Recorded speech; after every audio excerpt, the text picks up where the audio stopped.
चलिए next question देखिए। Next question है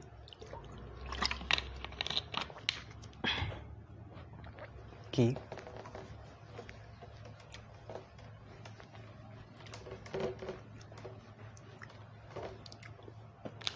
क्वेश्चन है जी आप पे कि find the change in current in an inductor of 10 Henry in which EMF induced in is 300 volt in 10 की power -2 second. Also find delta phi. ये भी निकालना है आपको। निकालो यार, बहुत ईजी है, ये फिंगर टिप्स में हो जाना चाहिए। आपको क्या निकालना है? चेंज इन करंट देर का, इंडक्टर देर का EMF निकालना है। तो E इज इक्वल टू क्या होता है? -L बोलो di/dt होता है ना। E is equal to -L di/dt। तो देखो EMF कितना देर का? 300 देर का, ठीक है। -L कितना है? 10 है। चेंज इन करंट कितना है? द चेंज इन करंट कितना है? अच्छा, चेंज इन करंट निकालना है, DI निकालना है। और टाइम चेंज कितना है? 10 की पावर -2 है, ठीक है। बस आ ही गया। 300 इज इक्वल टू -10, ठीक है। DI 10 की पावर -2। तो देखो DI की वैल्यू कितनी आई? 300 10 की पावर -2 बाई 10, यही आएगी DI की वैल्यू। 300 10 की पावर -2 बाई 10, 2 0 से 2 0 कैंसिल, ये से काटेगा तो 0.3 एम्पियर आ जाएगा। क्लियर है? इतना चेंज है। अब चेंज में एम्पियर तो आएगा ही ना। फ्लक्स निकालने कैसे निकलेगा? E होता है d∅/dt, माइनस नहीं लिया करो, है ना। तो E होता है d∅/dt, d∅ हो जाएगा edt, ठीक है। E कितना है? E है 300, dt कितना है? dt है यार आपका 10 की पावर -2, तो कितना आ गया? 3 वेबर आ गया, ठीक है। 3 वेबर। क्लियर? ये तो फ्लक्स का चेंज भी निकाल दिया आपने और वाले चेंज भी निकाल दिया, है ना। चलिए नेक्स्ट क्वेश्चन देखिए। इसको काट देता हूँ, ये हो गया हमारा।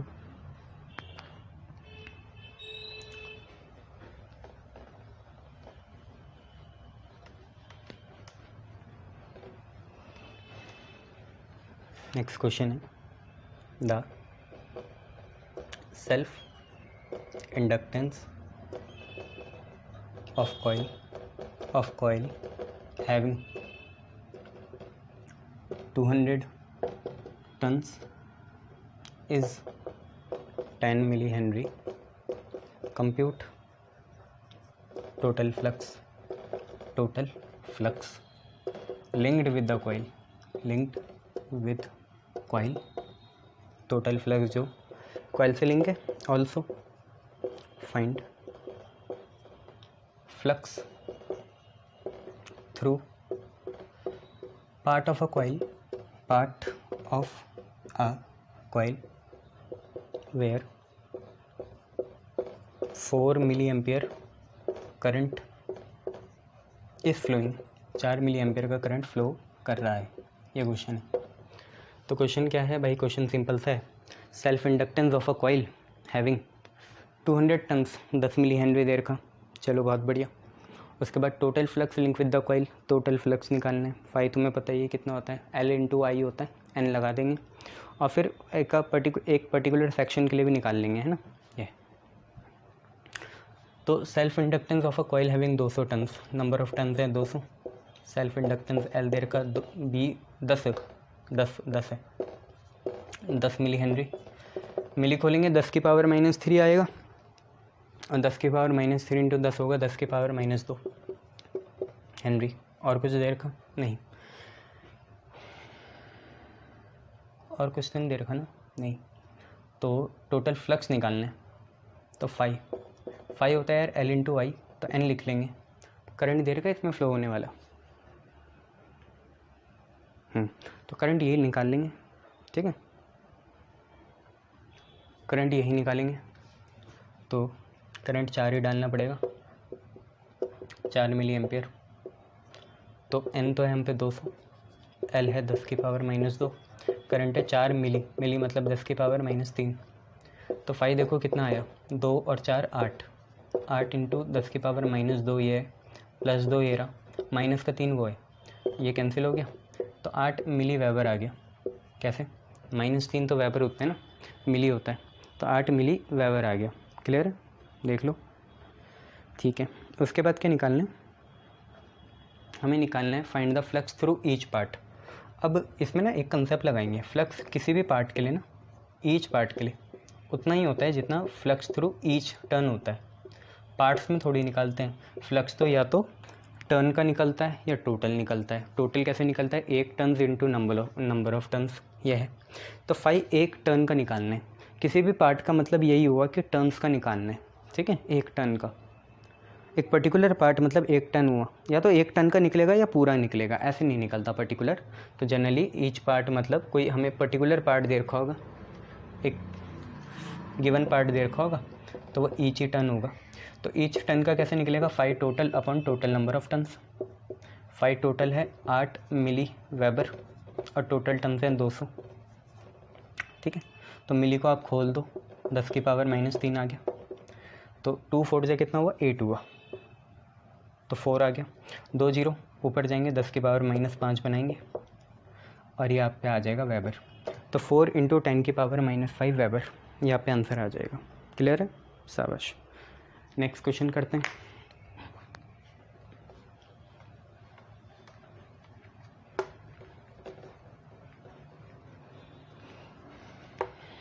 क्वेश्चन है अ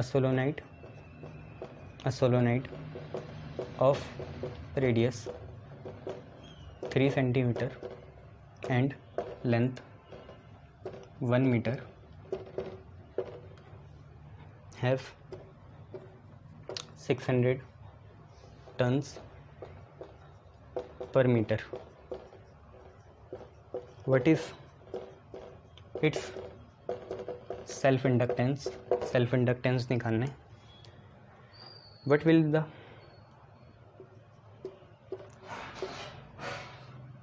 वट ओके वट नहीं है, विल है, will the value of self inductance changes if it is wound on iron piece.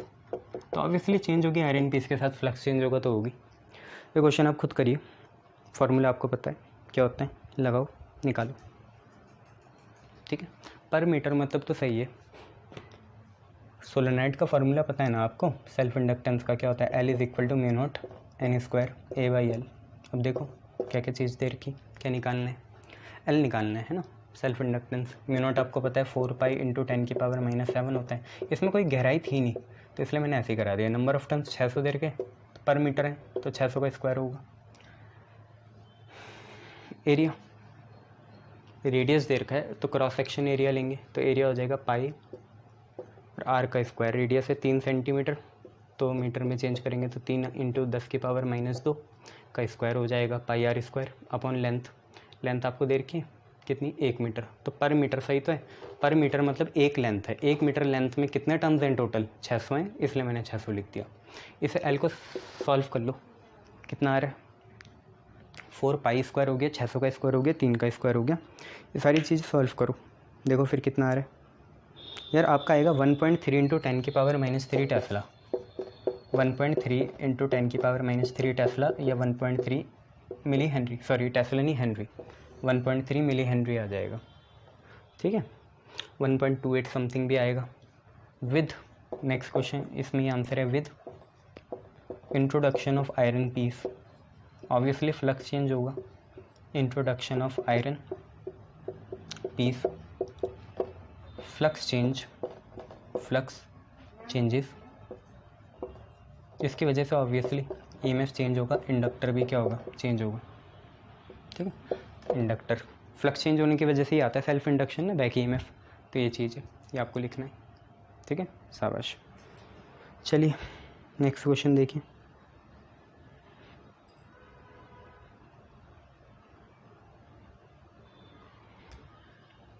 Next question है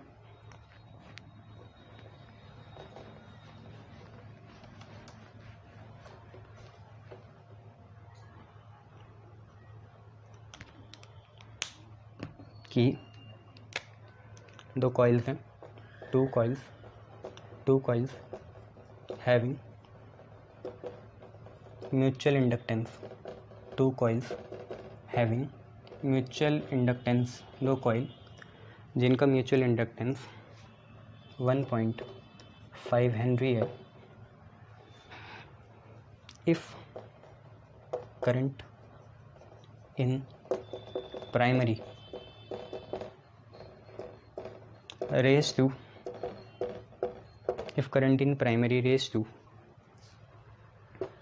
5 एम्पियर, मतलब पहले कितना होगा, 0 होगा, इनर में तो होता नहीं है, प्राइमरी मतलब इनर वाला, आउटर में ही होता है ना, यह तो I2 होता है ना, I1 तो होता ही नहीं है, तो raise to 5 ampere in 1 milli second. ठीक है, तो find EMF induce in secondary, पूरा लिखे करो क्वेश्चन, EMF इंड्यूस कितना होगा सेकेंडरी में।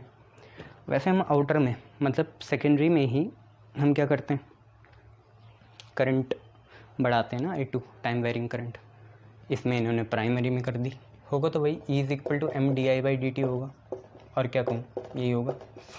म्यूचुअल इंडक्शन आपको 1.5 दे रखा है, उसका कोफिशिएंट, करंट चेंज हुआ 5, 0 - 5, तो यहाँ पे -m भी होता है ना, माइनस लगाओगे तो यहाँ 0 - 5 हो जाएगा, और टाइम लगा 1 मिली सेकेंड, तो 1 × 10⁻³ भाई 0 - 5 होगा -5, माइनस होगा प्लस, 15 5 जाओगा 75, और 10⁻³ ऊपर जाके +3 हो जाएगा, ये आपका वोल्ट में आ गया। ठीक है, तो 7.5 × 10⁻³ वोल्ट, ये आपका आंसर होगा। ठीक है, शाबाश। नेक्स्ट क्वेश्चन देखो क्या है। नेक्स्ट क्वेश्चन आपसे कह रहा है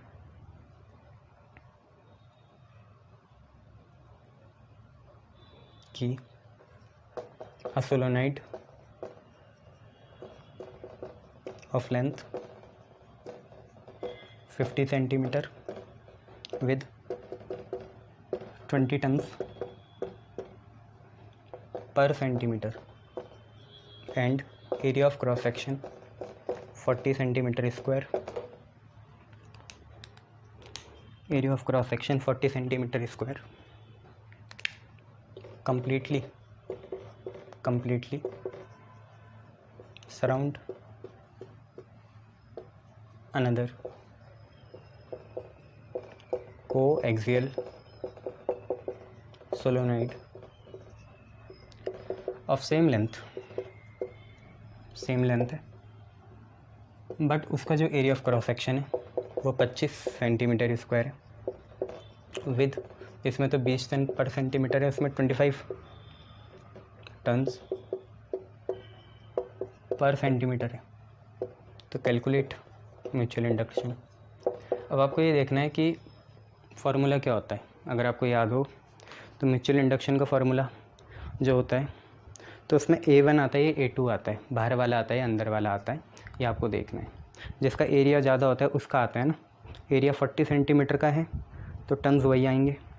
ठीक है, तो आप लोग करो, खुद करो।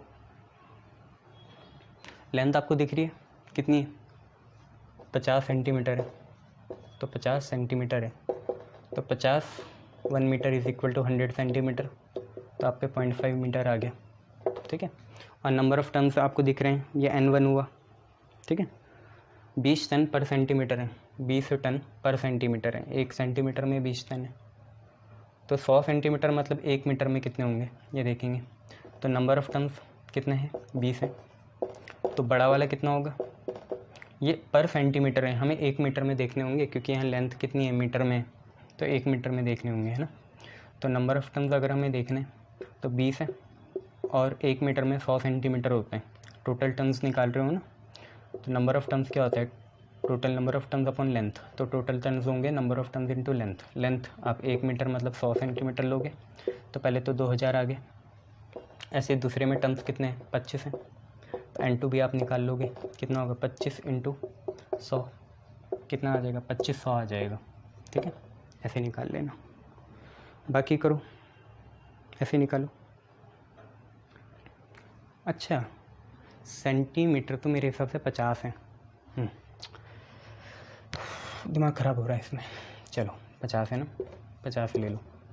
दिमाग में पर यूनिट आ रहा था ना इसलिए, पर हमारी गिवन लेंथ तो कितनी है 50 सेंटीमीटर है, तो 50 में निकालेंगे। 52 जो 1000 हो जाएगा, 50 25 125, तो 1250 आ जाएंगे टोटल टन्स। उसके बाद उन्होंने और कुछ दे रखा है, हाँ एरिया दे रखा है। A1 एरिया कितना है, A1 है 40, और A2 एरिया कितना है, A2 एरिया है 25।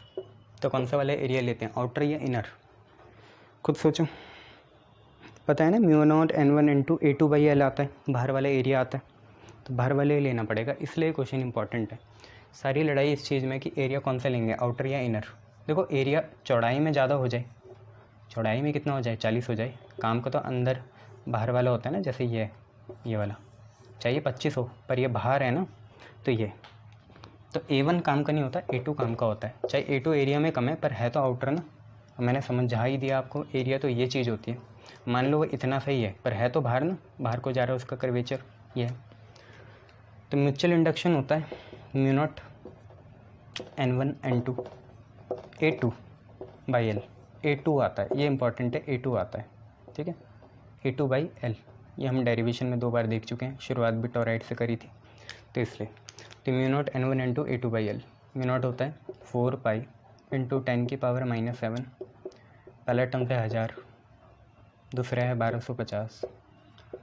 सेकंड एरिया A2 25 है, और 25 है सेंटीमीटर स्क्वायर, तो 25 का स्क्वायर होगा, नहीं एरिया ही है ना, 25 सेंटीमीटर स्क्वायर है, तो 10⁻⁻4 लगाना पड़ेगा। 1 सेंटीमीटर के लिए 10⁻⁻2 मीटर आता है, यहाँ तो स्क्वायर है तो 10⁻⁻4 आएगा, और लेंथ आपके 50 सेंटीमीटर मतलब 0.5 मीटर हो गई। इसको सॉल्व करो, आंसर निकालो कितना आ रहा है, ठीक है, आंसर निकालो यार।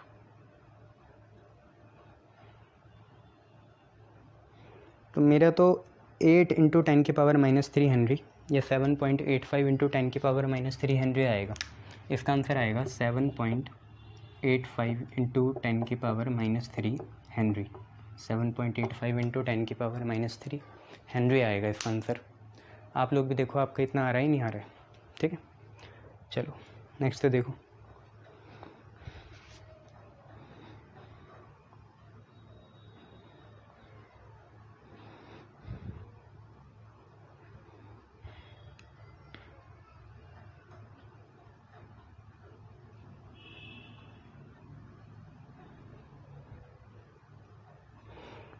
नेक्स्ट क्वेश्चन आप पे है कि आपको एक ग्राफ दे रखा है इसमें, ठीक है, ग्राफ दिया है, उससे बेस क्वेश्चन देखो। क्वेश्चन में आपको ग्राफ दिया है, ठीक है, ये A है, ये B है, ये phi है, ये I है, तो which has larger self induction. बाकी मैं कुछ नहीं क्वेश्चन लिखा रहा कि ये ग्राफ किसके बीच में प्लॉट है, आपको दिख रहा है phi और I के बीच में प्लॉट है, तो which has larger self induction. Self induction आपको पता है L होता है, किसका है ये देखना है, तो आपको पता ही यार ये क्वेश्चन कैसा है। अगर हम इसे करने बैठें तो phi is equal to Li होता है ना, शाबाश, y mx सॉरी हाँ mx प्लस 0 तो प्लस c, तो y इंटरसेप्ट तो 0 है, स्लोप कितना होगा L के बराबर होगा, तो स्लोप जो है m L के बराबर है, अब बराबर होगा tan थीटा के। थीटा की वैल्यू एंगल के साथ बढ़ती है, तो आप देख पा रहे होंगे सिंस थीटा एंगल ए का ज़्यादा है, ए का देखो कितना ज़्यादा है ना, ए वाली लाइन का, greater than theta of B, इसका मतलब थीटा ए का ज़्यादा है, तो tan theta of A is greater than tan theta of B, क्योंकि टेन की वैल्यू एंगल के साथ बढ़ती है, और टेन थीटा आपका स्लोप है, तो L of A is greater than L of B, ठीक है, थीटा ज़्यादा है तो L of A greater than L of B हो गया, ठीक है। फटाफट देख लेना, देख लिया, शाबाश। यार एक नई चीज़ मैं आपको बताता हूँ, जो हमारे इंडक्टेंस होता है ना, सेल्फ इंडक्शन, म्यूचुअल इंडक्शन, उस सिस्टम को अगर हम एयर से कहीं और ले गए तो वो भी एक तरह की परमेबिलिटी बन जाएगा। तो नोट करके लिख लेना, रिलेटिव परमेबिलिटी का एक और फार्मूला है, self induction in medium for the same system and self induction in free space, तो mu R is equal to Lm/L0। Relative permeability is self induction in medium to the self induction in free space, ये आपको लिखना है। अब देखिए question है, आपका question है सेल्फ इंडक्शन ऑफ या self induction increases from 0.01 milli henry to 10 milli henry on introducing iron rod. ठीक है, आयरन रॉड हमने सिस्टम में डाल दी, आयरन की रॉड, तो क्या हुआ, सेल्फ इंडक्शन बढ़ गया। तो find mu R of rod, mu R for iron rod. ठीक है, म्यू आर निकालना है आपका आयरन रॉड के लिए। तो यार आप ये देखो, म्यू आर आयरन क्योंकि मेटल है 1 से ज़्यादा होगा, आएगा भी 1 से ज़्यादा, Lm/L0 लिखेंगे। यार बाद में कितना हो गया, वो 10 मिली हेनरी हुआ, कब, जब हमने आयरन रॉड डाली। तो मीडियम क्या था, आयरन रॉड, उस टाइम कितने बन गए हेनरी, 10 मिली हेनरी बन गई है ना, 10 मिली हेनरी। और पहले कितनी है, 0.01 मिली हेनरी है। मिली हेनरी से मिली हेनरी काटो, इसको सॉल्व करो, आंसर बताओ। ठीक है, इसको सॉल्व करके आंसर बताओ यार, कितना आ गया, 1000 आ गया, सही है ना। 10 लिखा, इसको लिखेंगे 10 की पावर -2, ये ऊपर जाएगा तो 10 × 10 की पावर 2 बनेगा, जो कि है 1000, और यहाँ पे रहेगा कितना, कुछ नहीं, यूनिट तो 1000 ही आएगी, ये तो 1000 आपका आंसर आ जाएगा। क्लियर है, शाबाश। और तो कुछ नहीं है ना, बढ़िया, क्लियर, गुड।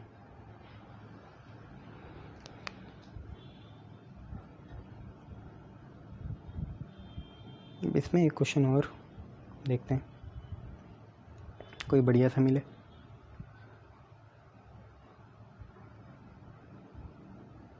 चलो एक ये है,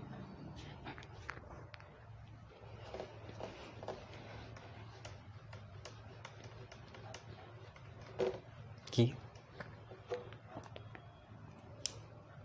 a circular loop of radius a and resistance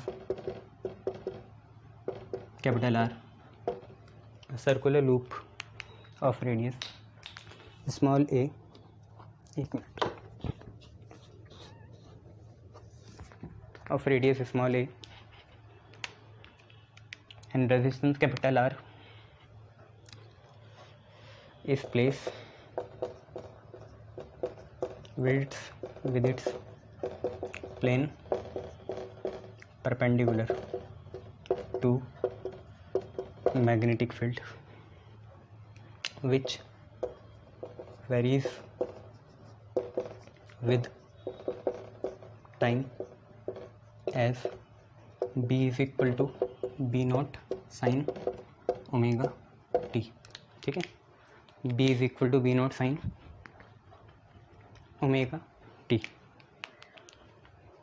तो यार हमें एक्सप्रेशन निकालना है फॉर करंट इंड्यूस, जो करंट इंड्यूस होगा उसका एक्सप्रेशन निकालना है। काफ़ी आसान है, निकाल के देखो। ठीक है, आई आपको बताइए क्या होता है, E/R होता है, वहाँ से निकाल लो। एक सर्कुलर लूप है, रेडियस ए है, रेजिस्टेंस आर है, प्लेन उसको ऐसा रखा कि वो मैग्नेटिक फील्ड के परपेंडिकुलर है, मैग्नेटिक फील्ड ऐसी दी जाती है। आई निकालना है यार, आई आपको पता है, आई होता है E/R, आर तो आर ही है, और 1/R लिखा। ई जो होता है, ई होता है d∅/dt। ठीक है, माइनस लगा लो, E is equal to -d∅/dt, और फाई होता है BA, और सर्कुलर रूप रेडियस ए। चलो मैं बताता हूँ, -1/R हो गया, d/dt हमें फाई का करना है, कुल मिला के तो ये बात है। आई लिखा, -1/R लिखा, d/dt लिखा, फाई होता है B × A। ये तो बाहर आएगा, ये तो फिक्स है, मैग्नेटिक फील्ड चेंज हो रहा है ना टाइम के साथ, तो A/R लिख लिया मैंने इसे, -A/R, और d/dt हो गया किसका, B का, और B आपको दे रखा B0 sin ओमेगा टी, तो B को लिखा B0 sin omega T. B0 भी फ्री होगा, T का करना है सिर्फ, तो I is equal to -A B not by R D by D T होगा साइन ओमेगा टी का। तो यार आपको पता है साइन ओमेगा टी का क्या आएगा, पहले साइन का होगा, कॉस आएगा और ओमेगा टी का फिर ओमेगा आएगा, ठीक है। तो minus A B not by R sine omega T का आएगा कॉस ओमेगा टी और ओमेगा टी का आएगा ओमेगा, ये आ गया, ठीक है। बाकी क्या करना है, एरिया की वैल्यू डालनी पड़ेगी और कुछ तो इसमें कर नहीं सकते। क्वेश्चन समाप्त। एरिया होगा सर्कुलर तो पाई ए स्क्वायर है ना, एरिया रेडियस ए है ना, तो पाई ए स्क्वायर। तो इंड्यूस करंट आया minus A B not by R, ठीक है। और ये ओमेगा था तो माइनस लिखा, बी नॉट लिखा, आर लिखा, ओमेगा लिखा, कॉस लिखा, ओमेगा टी लिखा। और एरिया जो है क्या होगा, पाई ए स्क्वायर होगा, पाई ए स्क्वायर। तो आपके कुल मिला के आ जाएगा है ना, minus pi A square B not omega cos omega T by R. चलिए ऐसे पढ़ते रहिए। गुड मॉर्निंग साथियों। इलेक्ट्रोमैग्नेटिक इंडक्शन की जो न्यूमेरिकल सीरीज़ है उसे आगे कंटिन्यू करेंगे और नए क्वेश्चन देखते हैं क्या आते हैं।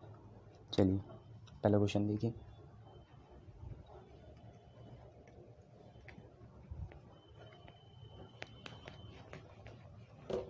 अब पे क्वेश्चन है कि सोलेनोइड का तो हमने क्वेश्चन कर लिया था, एक टोराइड का करते हैं। तो क्वेश्चन का पहला पार्ट है a toroid with an air core उसका हवा का है, ठीक है, हवा भरी हुई है, आयरन कोर नहीं है। तो toroid with air core has an average radius of 15 centimetre, area of cross section 12 centimetre square and number of turns 1200, ठीक है। एक हम पे टोराइड है, उसके अंदर एयर है, एयर का कोर है, एवरेज रेडियस उसका 15 सेंटीमीटर है, एरिया 12 सेंटीमीटर स्क्वायर है और नंबर ऑफ टन्स 1200 है। तो ऑब्टेन द सेल्फ इंडक्टेंस, ठीक है, इसका सेल्फ इंडक्टेंस निकालना है। और आगे क्वेश्चन में ये भी बोल रखा कि इग्नोर द एज इफेक्ट, तो एज इफेक्ट को तो हमें इग्नोर करना ही है। उसके बाद दूसरा है second coil of 300 turns is wound closely on toroid above. जो हमारा ऊपर वाला टोरॉइड है उसके ऊपर हमने एक दूसरी कॉइल चढ़ा दी, वाउंड कर दी, जिसमें 300 टन है, ठीक है। If current in primary coil is increase from 0 to 2 ampere in 0.05 second, find EMF that induce in second coil। यहाँ पे क्वेश्चन है, ठीक है। क्वेश्चन देखो आपसे क्या कह रहा है, आपको करने के लिए दे दूँगा, आप पहले समझ लो। एक हम पे क्या है, टोरॉइड है, उसमें 1200 टन्स है, एरिया ऑफ क्रॉस सेक्शन इसका 12 सेंटीमीटर स्क्वायर है और एवरेज रेडियस मतलब इनर आउटर रेडियस पूरा ही दे रखा आपको कितना, 15 सेंटीमीटर। तो आपको इसे मीटर में चेंज करना पड़ेगा और सेल्फ इंडक्टेंस निकालना पड़ेगा। सेल्फ इंडक्टेंस का फॉर्मूला आपको पता है mu not an square A by L होता है, उससे निकाल लेना। फिर 300 टन्स वाली सेकेंड कॉइल हमने उसके ऊपर वाउंड करी और प्राइमरी कॉइल ये वाली जो कॉइल है उसका हमने करंट 0 से 2 एम्पेयर बढ़ा दिया इतने सेकंड में। तो EMF इंड्यूस निकालना है, ठीक है। तो ये भी आप कर सकते हो। EMF यहाँ पे 5 से निकलने वाला है, M से निकलने वाला है, वो आपको पता होगा क्योंकि अब 2 कॉइल है तो म्यूचुअल इंडक्शन लगाएंगे। तो टेक योर टाइम, करो इसे आराम से, जो भी है सबको मीटर में चेंज करो और इसे पूरा करो, ठीक है।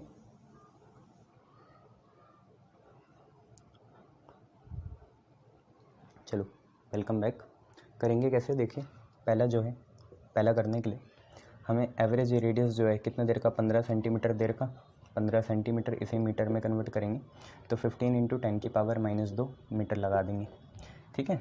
बच्चों सेल्फ इंडक्टेंस के लिए लेंथ चाहिए होती है, तो लेंथ ऑफ द टोराइड, जो लेंथ होगी वो टोराइड की कैसी आएगी, टोराइड होता है सर्कुलर शेप का, तो सर्कल की लेंथ उसका सरकमफेरेंस ही होता है या पेरीमीटर होता है, तो लेंथ होगा 2 पाई रेडियस r, तो ये रहा, तो 2 इंटू पाई इंटू रेडियस कितना है 15 इंटू 10 की पावर कितना -2, तो आप देखिए लेंथ कितनी आ गई 15 2 जा 30 पाई इंटू 10 की पावर -2 मीटर, ये आ गई, ठीक है, 15 2 जा 30 पाई।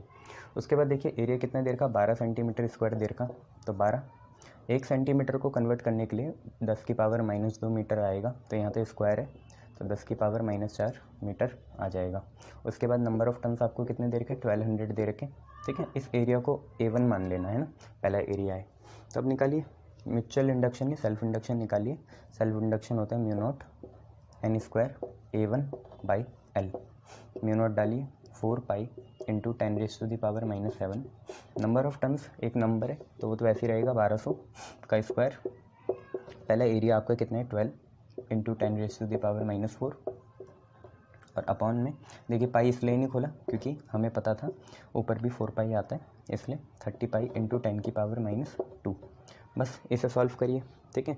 पाई से पाई काट देना और क्या कटेगा 3 4 जा 12, 3 10 जा 30, फिर 2 2 जा 4, 2 5 जा 10, और कुछ कट रहा है और भी बहुत सी चीज़ें कटेंगी। 4 2 जा 8/5 आ गया, इसे भी आप सॉल्व कर सकते हैं, अच्छे से करिए, ठीक है, और आंसर बताइए कितना आ रहा है, ठीक है। कॉन्ग्रेचुलेशन, आंसर है 2.3 इंटू 10 की पावर -3 हेनरी। चेक करिए 2.3 इंटू 10⁻³ हेनरी, और इसे 2.3 मिली हेनरी भी लिख सकते हैं, -3 को मिली लिखते हैं, तो 2.3 मिली हेनरी हमारा सेल्फ इंडक्टेंस आ गया। चलिए ऐसे ही दूसरा वाला करिए। तो दूसरा वाला आपको क्या बोल रहा है, दूसरा वाला आपको बोल रहा है कि सेकंड कॉइल का टर्म्स हैं 300, तो उसे N2 मान लेना, ठीक है। और करंट का चेंज आपको दे रखा है 0 से 2 एम्पियर हो गया, तो चेंज आ गया 2 - 0, और टाइम आपको दे रखा है 0.05। यहाँ से di/dt निकालिए और सिर्फ सॉल्व कर दीजिए, है ना। पता है आपको EMF di/dt, और यहाँ सेल्फ इंडक्शन तो लगेगा नहीं, म्यूचुअल लगेगा क्योंककि अब 2 कॉइल हैं, तो E = -m di/dt होगा, वो लगाइए। म्यूचुअल इंडक्शन का भी फार्मूला आपको पता है, 2 के लिए क्या होता है mu naught N1 N2 A/L होता है, होता तो यही है, बस यहाँ पे n स्क्वायर की जगह N1 N2 आता है, तो ऐसे ही करना है, ठीक है। तो दूसरा वाला आप लोग खुद कर लेंगे ना, चलिए मैं बता देता हूँ क्या चीज़ है। आपको दूसरा वाला कुछ ऐसा है कि देखिए सेकंड वाले में नंबर ऑफ टर्म्स कितने हो गए 300 हो गए, ठीक है, और करंट का चेंज कितना आया di/dt, तो आप खुद देखिए करंट हो गया 0 से 2, तो 2 - 0 अपॉन टाइम कितना बीता 0.05, तो 2 अपॉन 0.05 आ गया, जिसे हम 200/5 भी लिख सकते हैं, ठीक है। 2 0 ऊपर जाएंगे, 5 4 जा 20, 40 आ गया। यूनिट आपको पता है एम्पियर पर सेकंड, लगानी है तो लगा लो एम्पियर पर सेकंड। देन इसके बाद अगर हमें ये पता चल गया तो हमें EMF इंड्यूस निकालना है सेकंड में, और सेकंड में ही होगा क्योंकि बाहर तो कोई EMF इंड्यूस हो नहीं पाएगा, फ्लक्स तो सेकंड का ही इफेक्टिवली चेंज होगा एज इफेक्ट की वजह से। तो E = अब 2 कॉइल है तो म्यूचुअल इंडक्शन M di/dt यहाँ से निकल जाएगा, बट म्यूचुअल इंडक्शन तो हमें पता ही नहीं है, कोफिशिएंट म्यूचुअल इंडक्शन का कोफिशिएंट पता नहीं है, बट हम निकाल सकते हैं। म्यूचुअल इंडक्शन हमने याद करा था कि mu naught N1 N2 A/L होता है, और यहाँ एरिया किसका लेते हैं आउटर का, पता है ना, तो A1 आएगा, तो mu naught N1 N2 A1/L, और लेंथ भी किसकी लेते हैं बाहर वाले की, ठीक है, इंटू di/dt, ये लिख लिया। सेकंड वाले में तो सिर्फ चेंज आता है, होता पहले वाले की वजह से है, तो M की जगह mu naught N1 N2 A1/L, और di/dt हमें पता ही है क्या है, तो वैल्यू डाल देंगे। म्यू नॉट होता है 4 पाई इंटू 10 की पावर -7, पहले टर्म्स है 1200, दूसरे हैं 300। पहला एरिया आपका आया, पहला एरिया हमने निकाला ही था 12 इंटू 10 की पावर -4, 12 इंटू 10 की पावर -4, और नीचे लेंथ, लेंथ भी आपको पता ही है, लेंथ हमने निकाली थी 30 पाई है ना, याद आया, 15 इंटू 2 30 पाई, और साथ में 10 की पावर -2 आया होगा, और di/dt आपका 40 है। इसे सॉल्व करो, वोल्ट में आंसर निकालो, ठीक है। पाई से पाई काट देना, और भी आपको पता है क्या क्या बहाने हैं, 0 से 0 कटेगा, 3 4 जा 12 होता है, 40 आ गया। ऐसे सॉल्व करो तो 12 3 जा 36, 4 4 जा 16, 16 3 जा 48 और 12 4 48 48 4 जाइए। ये सारा सॉल्व करो आप लोग, बताइए कितना आ रहा है ना। ठीक है, शाबाश। तो आपका 0.023 वोल्ट आ रहा है। कैलकुलेशन तो आपके हाथ में, खुद करो, यहाँ टाइम थोड़ी वेस्ट करेंगे कैलकुलेशन करके ना। तो 0.023 वोल्ट है, कंसेप्ट इंपॉर्टेंट है, बाकी आप कैलकुलेशन खुद करा करें। मैं ही करूँगा कैलकुलेशन तो आपका हाथ ख़राब हो जाएगा। ठीक है, तो ये क्वेश्चन हमारा हो गया। नेक्स्ट क्वेश्चन की तरफ चलते हैं। नेक्स्ट क्वेश्चन बोल रहा है आपको,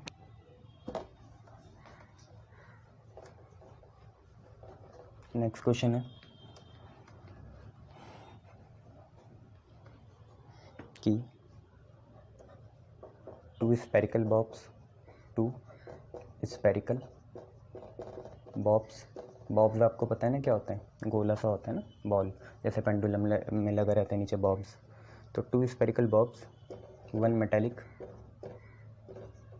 metallic and other of glass, एक मेटालिक है दूसरा ग्लास का है, of same size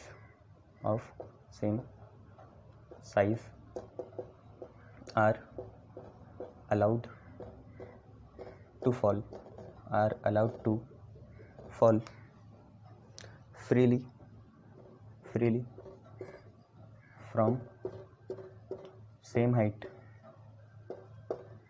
freely from same height above the ground, freely from same height above the ground. Which of the two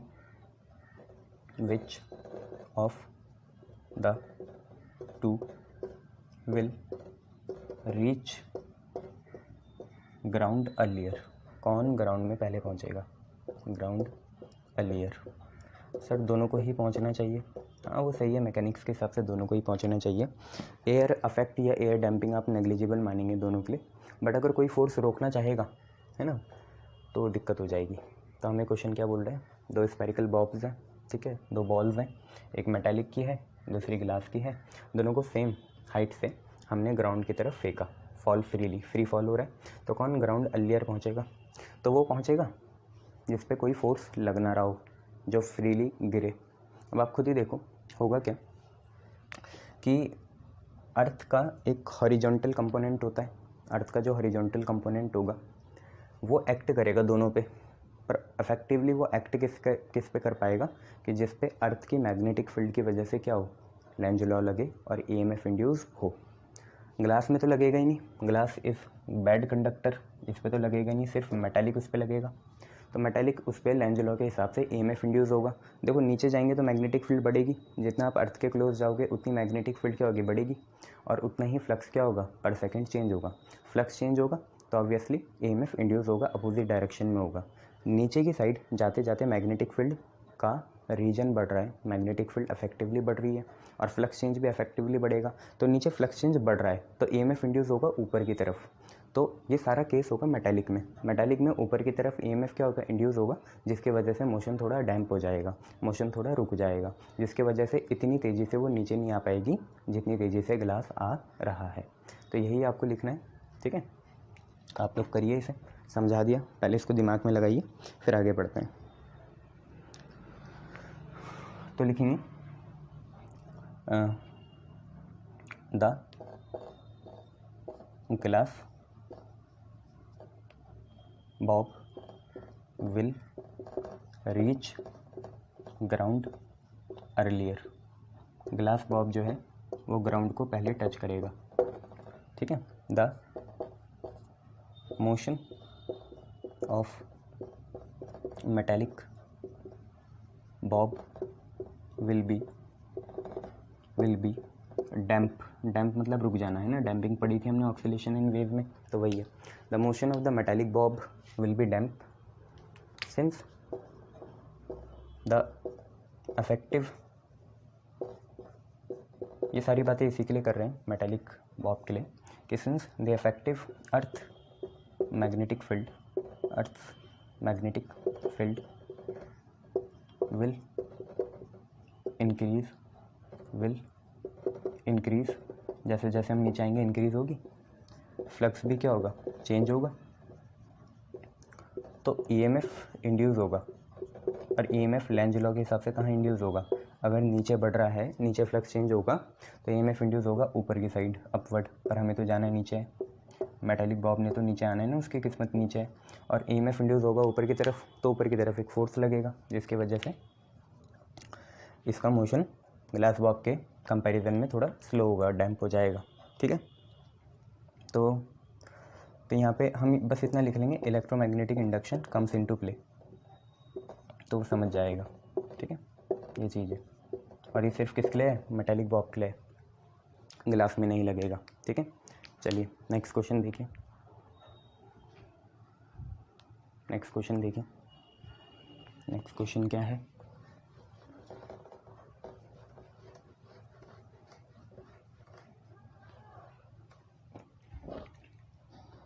next question आपका है यार कि एक डायग्राम दे रखा है आपको, ये रहा, करंट की डायरेक्शन ऐसी है, आप देख पा रहे होंगे कैसी है, और ये ऐसे है ए और बी।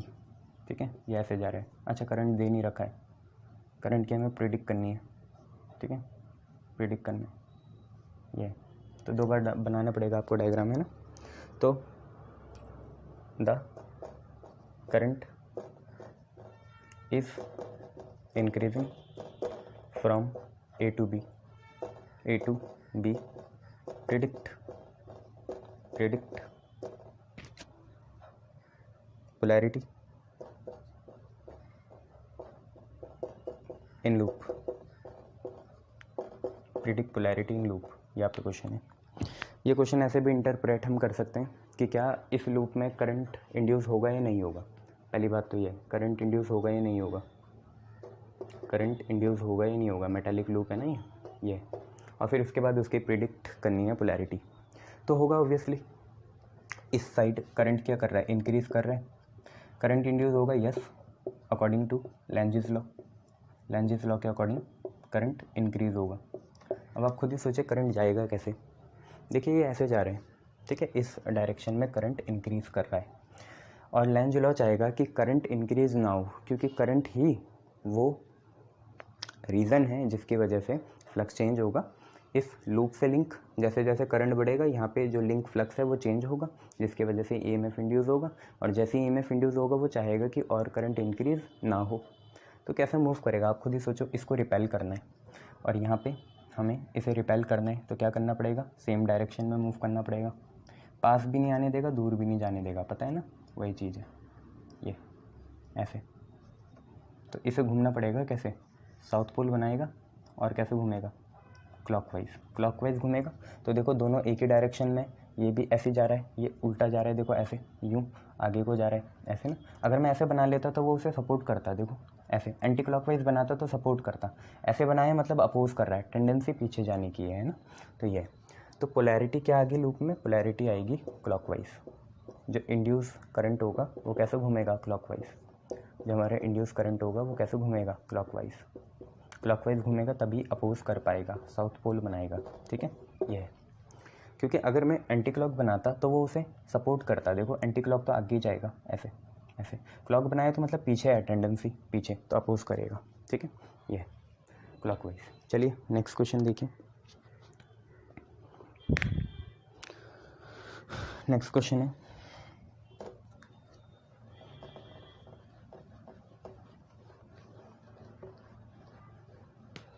नेक्स्ट क्वेश्चन है, आपको एक दो आप पे कॉइल दे रखी, दो हैं तो आप समझ ही गए, चालाक बच्चे हो, म्यूचुअल इंडक्शन लगेगा। यहाँ पे रेजिस्टेंस है, यहाँ बैटरी लगा रखी है, माइनस प्लस, इसको बंद करा। एक दूसरी कॉइल है ये रही, ठीक है, इसका रेजिस्टेंस आर है, इसको कॉइल बी बोल दिया, इसको ए बोल दिया। करंट देखो इसमें तो ऐसे जाएगा क्योंकि प्लस से माइनस जाता है, ऐसे रेजिस्टेंस आर है। इसमें करंट कैसे जाएगा वो हमें बताने, इसका भी रेजिस्टेंस आर है।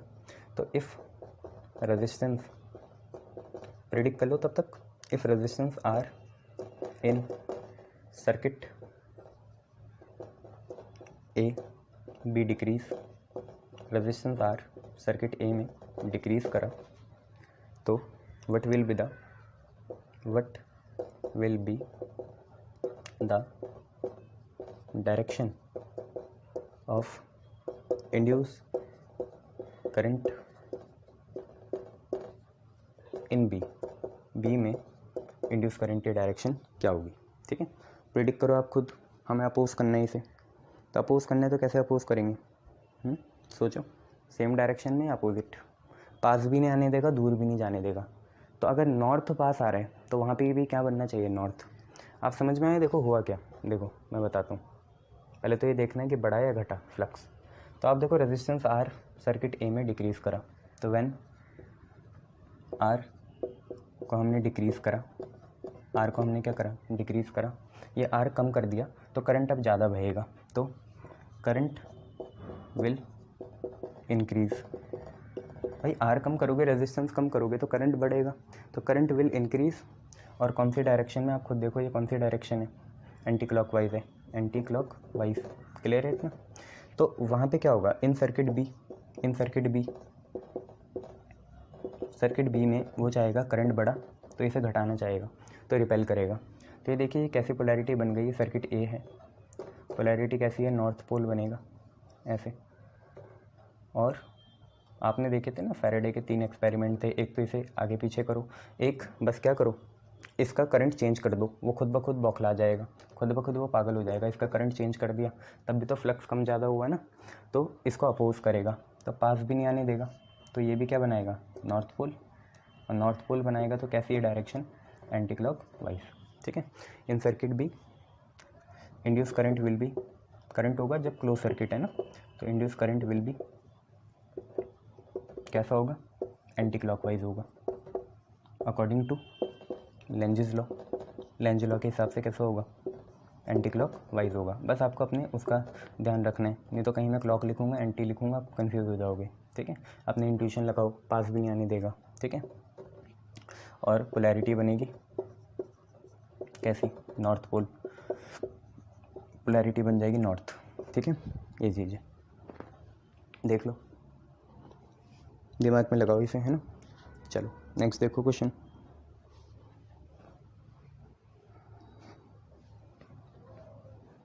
नेक्स्ट क्वेश्चन देखो,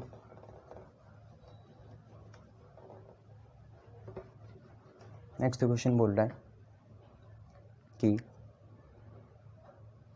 a coil is removed from magnetic field, कैसे, पहले रैपिडली, दूसरा स्लोली, इन विच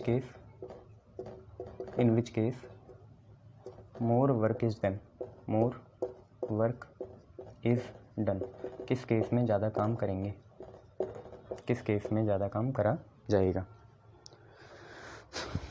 तो आपको पता है काम वहाँ ज़्यादा करा जाएगा जहाँ इंड्यूस ईएमएफ क्या डेवलप होगा, ज़्यादा होगा। ठीक है, more work will correlate to more induce EMF, more work will correlate to more induce EMF, जितना ज़्यादा ईएमएफ इंड्यूस होगा उतना काम करना पड़ेगा। और ज़्यादा ईएमएफ इंड्यूस कब होता है, जब हम रैपिडली करते हैं, है ना, स्लोली तो नहीं है। जब हम रैपिडली करेंगे अंदर बाहर तेज़ी से तो ज़्यादा ईएमएफ इंड्यूस होगा, तो रैपिडली इसका आंसर हो जाएगा। शायद आप लोगों ने प्रेडिक्ट कर लिया होगा, शाबाश।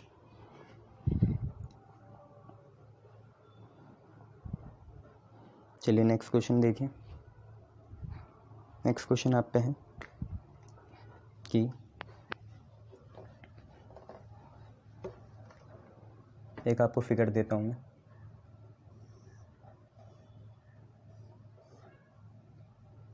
यहाँ पे स्विच है, इसके बाद यहाँ बैटरी है, स्विच है, देन बैटरी है, आगे बढ़ेंगे, ये हमारी प्राइमरी कॉइल है पी, और इसके अंदर एक हमने सेकेंडरी लूप या सेकेंडरी कॉइल लगा रखी है, ये है।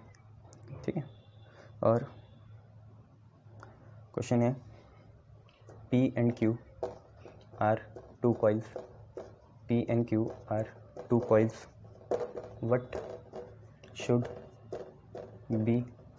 what should be the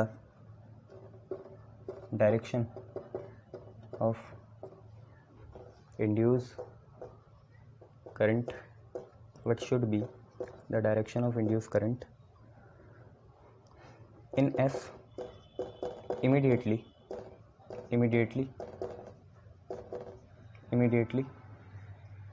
after